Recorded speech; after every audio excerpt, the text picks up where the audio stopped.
Well, hello, my friends. It is time to talk about Islam.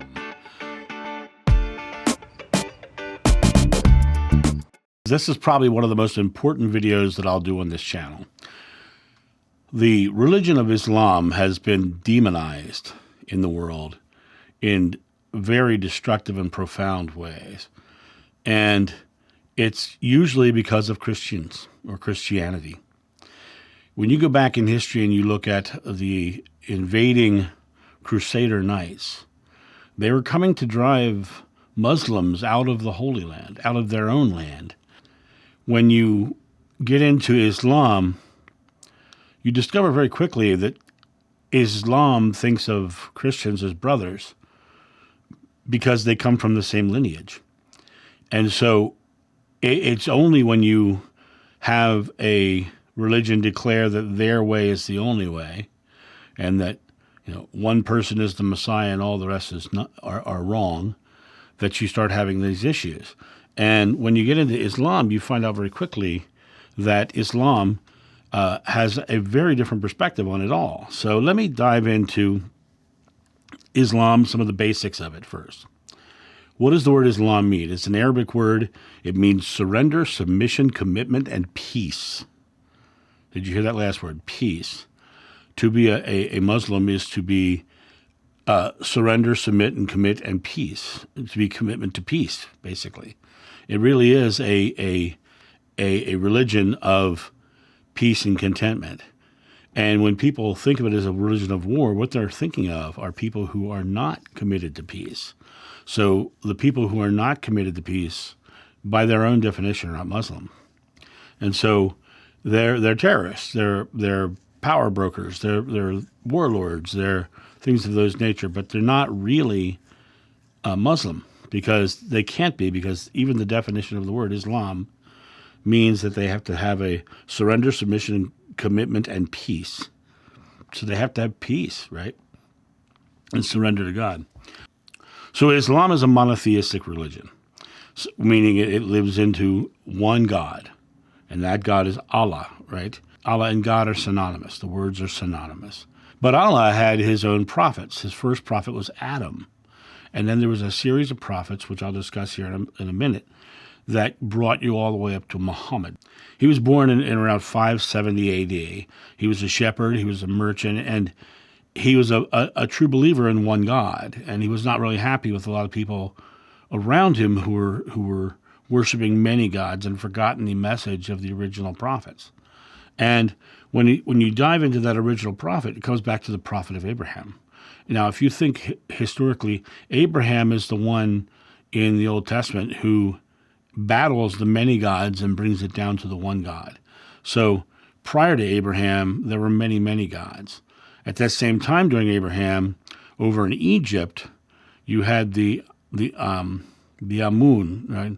And you might know that name because Tutankhamun, right? Tutankhamun. Amun means one God.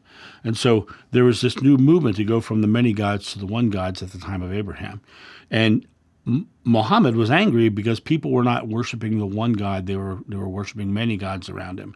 And he didn't think that was right. Muhammad would get mad, and Muhammad would go off into the mountains to meditate. And it was during one of those occasions around the year 610, when he was about 40 years old, he received a revelation from God through the angel Gabriel. I hope you're starting to hear these correlations. You're going from the Judaic, with the angels and the archangels, into the next phase, and so the foundations of Islam come from Judaism. He continued to receive messages from God throughout his life, and he began preaching to others what he had learned. His main message is that there is no other God but Allah, and that people should lead their lives in a way that is pleasing to Allah. So who is Allah? Allah is the simple Arabic word for God, as I said. And it's the universal God worshipped by all faiths. This is what they believe, that it is the one God that all faiths worship.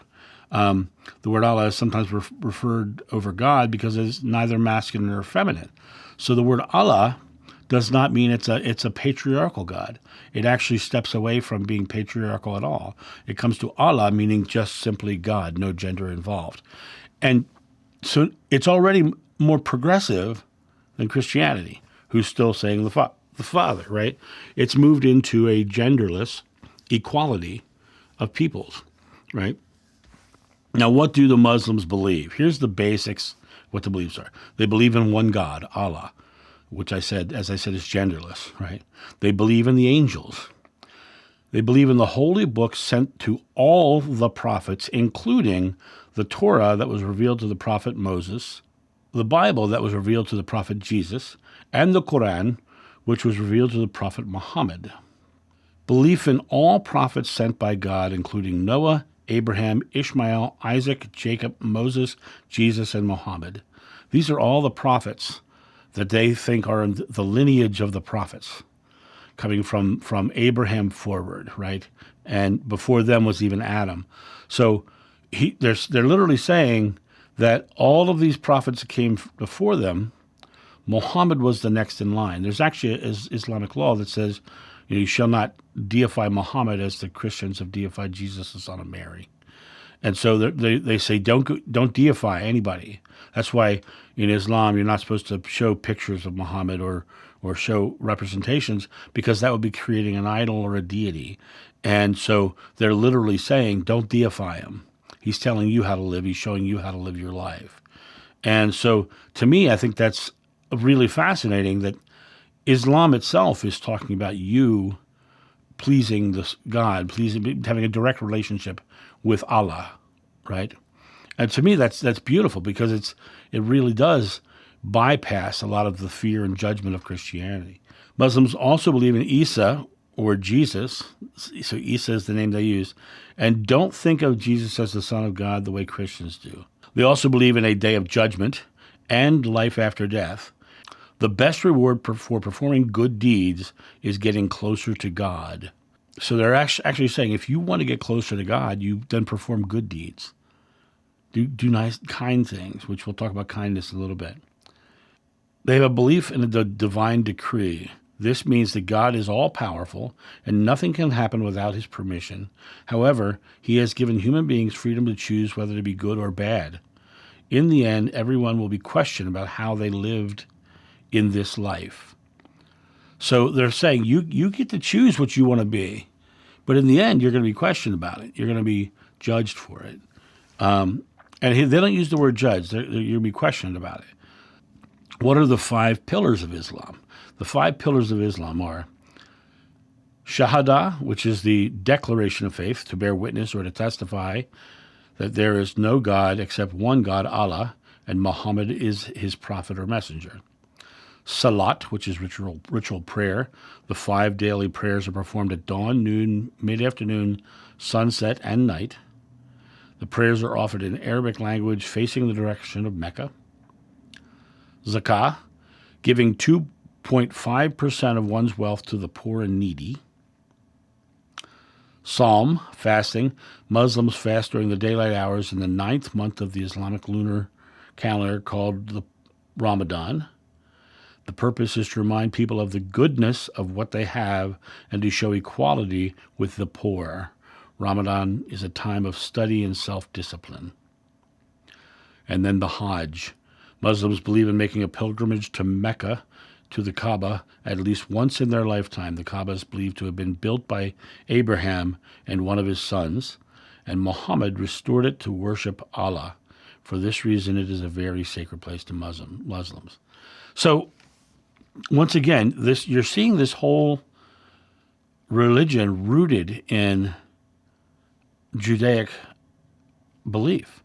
It's rooted in Abraham, which is the foundational prophet of Judaism.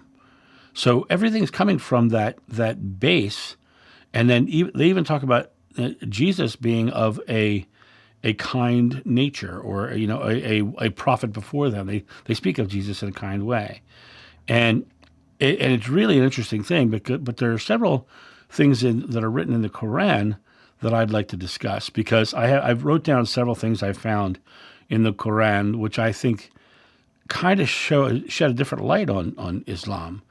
because all that we know in the world now is what people talk to us. They say those Muslims, those Muslim terrorists, or they say all these horrible things. But in reality, Hitler was a Christian. Timothy McVeigh was a Christian. The conquistadors who devastated South and Central America, Christians. So you can find good and bad in any religion. You can find people who are angry, but when you think about what the Muslims are dealing with, is they have the biggest religion in the world, which is Christianity, is saying that they're wrong, and not only are they wrong, but their holy land is their holy land, and that they have to, and they take their land. They really, it's very condemning of this religion, which this religion actually pays respect to Jesus. It just doesn't deify him, and that's really the biggest issue here. So let me talk about the Quran itself. Muslims believe the last revealed scripture sent by God is the Quran. It is the speech of God revealed in the Arabic language to Muhammad during his mission of 23 years. The Quran was written down by scribes and memorized during the lifetime of Muhammad. The Quran emphasizes moral, ethical, and spiritual values with the aim of establishing justice for everyone. It literally is designed to give justice to everyone. It doesn't say just Muslims. So what I want to do now is I just want to read several passages and make some comments of these passages from the Quran, because I find that most Christians who condemn Islam have never read the Quran, or never even looked at one, never even picked one up. I mean, I have one right here behind me, right here, the Quran, right? And when I look at this book, there's so many beautiful statements in here that Christians have never heard. Let's start with this one. Kindness is a mark of faith. Whoever is not has no faith. He's literally saying kindness. Now, the Dalai Lama, what's he say? My religion is simple. My religion is kindness. So they're literally talking about being kind. They're not talking about, condemning everybody else as everyone always likes to lean into. But surely those who believe, and those who are Jews and the Christians and the Sabians, whoever believes in God in the last day and does good, they shall have their reward from their Lord, and there will be no fear for them, nor shall they grieve. So they're literally saying here, if you believe in the same God as we do, and that is your belief, and you do good, and you do good in the world, then you're going to be rewarded by God. They're not saying because you're a Christian, you don't believe in Muhammad, we're going to wipe you out, right?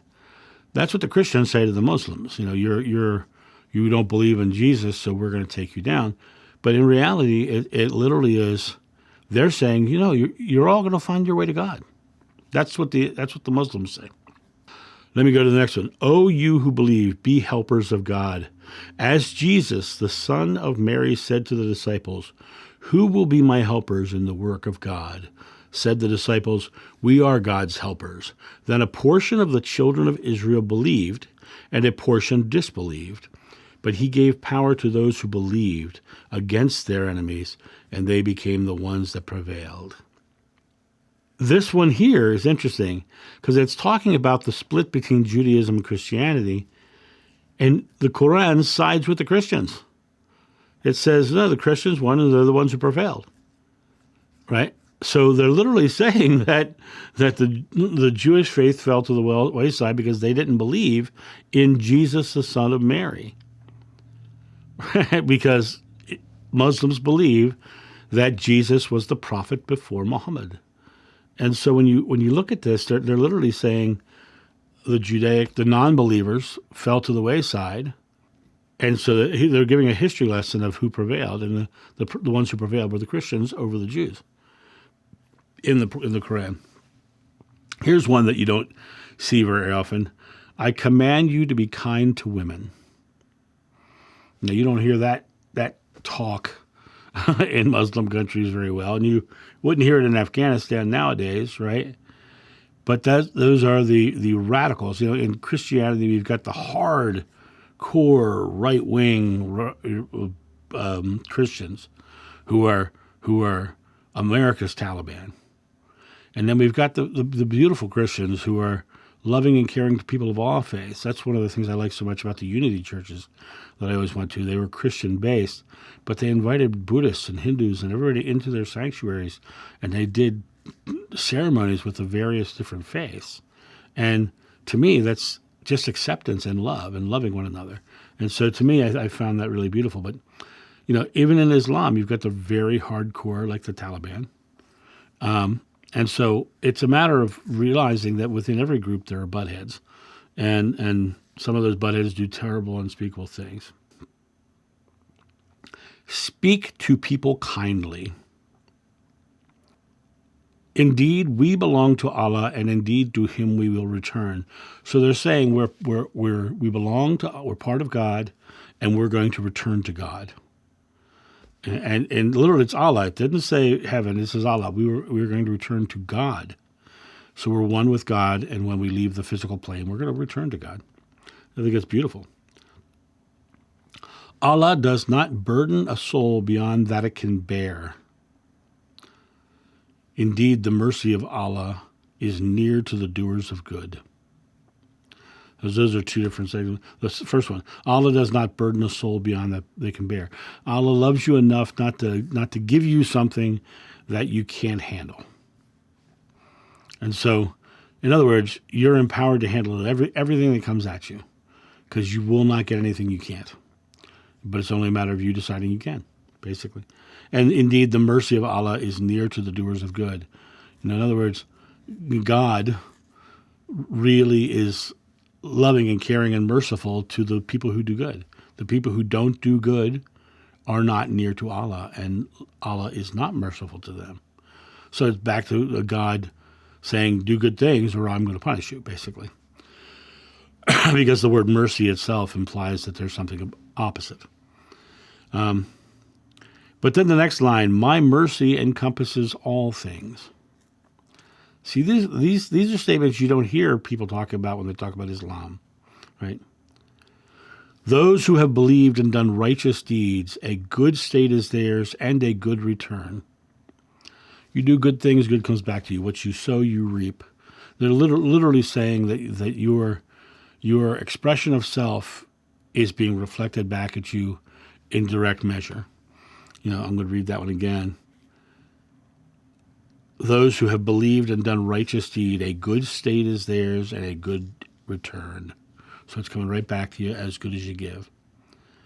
Allah will not change the condition of people until they change what is in themselves. I love this one because it literally talks about you being empowered, you changing who you are, you choosing in your present moment here to be something different, to choose to make a change. Allah will not change the condition of people until they change what is in themselves. So it's a matter of becoming more loving, becoming more caring, becoming more kind, which they've referenced multiple times now in these statements. The next line is, repel evil with that which is better. In other words, don't be evil, do something good and kind and loving, and it repels. And what does the Bible say? The Bible says, perfect love casts out fear. And so all evil is done out of fear. So it literally is saying, repel evil, repel your fear with something good, with something caring, with something loving. And so I think that's another very beautiful statement. And the servants of the most merciful are those who walk upon the earth easily, and when the ignorant address them harshly, they say words of peace. They walk upon the earth easily. They take care of the world as they wander through it. And when someone says something harsh to them, they say words of peace. Someone calls me an antichrist, I say I respect your beliefs. But, they say something I don't agree with, I say, that's your path to walk. That's the idea of this is to, they can say anything, but if I'm the one getting offended, I'm the one in fear, I'm the one then perpetuating evil in that regard. So it's a matter of walking the earth easily. And when something comes up that seems hard, don't let it be easy, hard for you. Remain easy, remain calm, turn the other cheek. So let me jump over here again. But seek that which Allah has given you, the home of the hereafter, and yet do not to forget your share of the world, and do good as Allah has done good to you, and desire not corruption in the land. Indeed, Allah does not like corrupters. Think about this. He's literally saying, yeah, you will go to the hereafter. You will find your way back to God, but don't forget that you're here, and do the good things here while you're here. And then desire not corruption in the land. Don't look for things to be troubled and corrupt, because Allah doesn't like corruptors. Allah doesn't like people who are corrupt and doing bad things and hurting other people. So, because that's what corruption does. Corruption hurts other people. And so, literally is saying, yes, strive to go back to God, but don't forget you're here and live in the here. So I love that. Be in the world, but not of it, is what the Bible would say. His command is only when he intends a thing that he says it to be, and it is. Let's just say that again. His command is only when he intends a thing that he says to it be, and it is. This is a very unique statement, because this is the statement that I talk about all the time in a lot of my stuff. I always talk about not believing in affirmations. I believe in declarations. Be the change you want to see in the world. That's what Gandhi said. I am that I am. Be, and it is. Be, and it is. I love that comment, because his command is only when he intends a thing that he says to it be, and it is. He intends it, but then when he says it is, it's happening. I love this because he's teaching us how to create into our world. And this is, once again, from the Quran. There is not an animal that lives on earth, nor a being that flies on wings, but they form communities like you. Nothing have we omitted from the book, and they shall be gathered to their Lord in the end. Whoever is merciful even to a sparrow, Allah will be merciful to him on the day of judgment. A good deed done to an animal is like a good deed done to a human being, while an act of cruelty to an animal is as bad as cruelty to a human being. Now we're talking about the Quran here, right? Now the Quran talks about they are meat eaters, and they aren't vegetarians, but they also talk about thanking the food, thanking the animal, and actually the Quran talks about how to humanely take the life quickly so that the animal doesn't suffer, and thank them for the food they're offering. And so they're very humane in the way they take the life of the animal. But in life they treat the animal kindly, and then when it comes to the point where they need the food, they're told literally, don't make this slow and painful. Make this a quick, have it over with quickly so that the animal doesn't suffer. So these are all straight from the Quran. These are all statements that come straight out of their holy book, and coming from that holy book, they're really showing you a religion of kindness and mercy, and they're showing you a religion of one God, and they're showing you respect for all religions. They're saying don't deify Muhammad and don't deify Jeshua either, right? They're literally saying, we all come from the same source. Respect those, and those who do believe that in their faith, they're going to get their reward. So it's really a much more kind religion than people tend to think it is.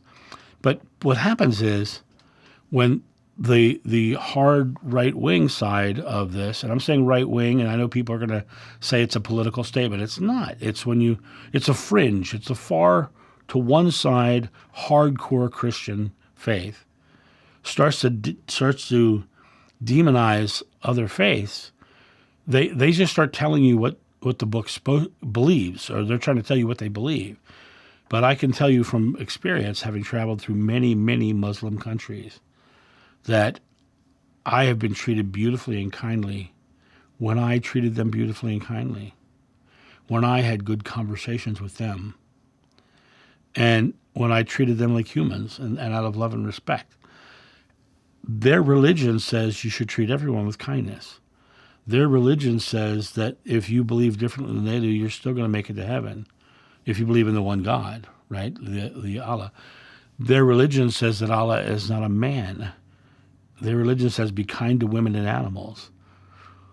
Their religion says the good deeds you do will bring you to heaven. This is what Islam talks about. And this is the religion that has been so demonized in the world. And I want people to understand it's not a religion of violence. I will tell you about the religion of violence very soon, because there is one. There's a religion that's completely built on hate. And it's probably not one you expect to hear me talk about, but the first precept of that religion is to hate people. And so it's going to be a very interesting video when that one comes out, because you're going to start to see something else. But before we do that video, I want to finish out the line of Abraham, because according to the next religion I'm going to talk about, the Baha'i faith, they believe that Muhammad was the prophet before the next prophet, which is Baha'u'llah. And so it's the next line of the Abrahamic religions. The one thing I didn't do in this so far is Judaism, because that is a much bigger picture to deal with. And I will probably do that as the last religion of all of it, because that is the basis of everything coming after. And it's also the basis of why Christianity became so deadly, because the whole messianic thing came out of Judaism. And there is no real getting away from Christianity without getting away from Judaism and that particular belief. Anyway, this has been the video on Islam. I hope you guys enjoyed it. I hope you got something out of it. I hope you got a different understanding of what Muslims really believe, because it's not what most people think they believe.